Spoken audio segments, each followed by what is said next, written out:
నిన్న పూజ అయితే చాలా బాగా చేసుకున్నాను. సింపుల్‌గా చేసుకున్నా కూడా చాలా చేసుకున్నాను. మనసుకు చాలా ప్రశాంతంగా అనిపించింది. నిన్న ఉదయం అలానే సాయంత్రం కూడా ఆ శివయ్య పూజ మాత్రం చాలా చేసుకున్నాను. ఇంక ఈరోజు విషయానికొస్తే మా ఫ్రిడ్జ్ పోయి 1 ½ డే అయింది. నేనసలు చూసుకోలేదు.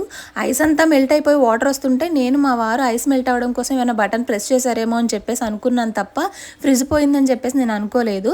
నాకసలు ఏం చేయాలో కూడా అర్థం కాలేదు. మా వారు సర్వీస్ ఆయనకి కాల్ చేశారు. జస్ట్ ఆయన వచ్చి ఏం పోయిందో చూసినందుకే 350 రూపీస్ ఛార్జ్ చేశారు. మళ్ళీ వాటిలో థింగ్స్ ఉంటాయి కదా పోయినవి, అవన్నీ తీసుకొచ్చి మళ్ళీ ఆయన వర్క్ చేసినందుకు మళ్ళీ టోటల్ బిల్ 6000 చెప్పారు. 6000 అప్పటికప్పుడు కావాలంటే మనలాంటి మిడిల్ క్లాస్ ఫ్యామిలీస్‌కి అది చాలా పెద్ద అమౌంట్. కానీ ఇంట్లో ఫ్రిడ్జ్ అనేది వర్క్ అవ్వాలి. ఎందుకంటే మనకది చాలా యూజ్‌ఫుల్ ఐటెమ్ ఇంట్లో. మా వారు ఎలక్ట్రీషియన్ కాబట్టి బాగా ఆలోచించి ఒక 2 డేస్‌లో కాల్ చేస్తామని చెప్పేసి అమౌంట్ అడ్జస్ట్ చేసుకొని కాల్ చేస్తామని చెప్పి ఆయనకి 350 రూపీస్ పే చేసి పంపించేశారు.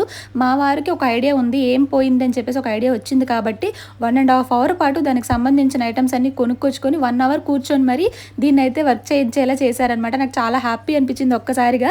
ఇది మళ్ళీ నార్మల్ కండిషన్‌లో ఇదివరకులో ఎలా వర్క్ చేసిందో అలా వర్క్ చేయాలని చెప్పి మళ్ళీ నా చేత బొట్టు పెట్టించి దేవుడికి దండం పెట్టించారు.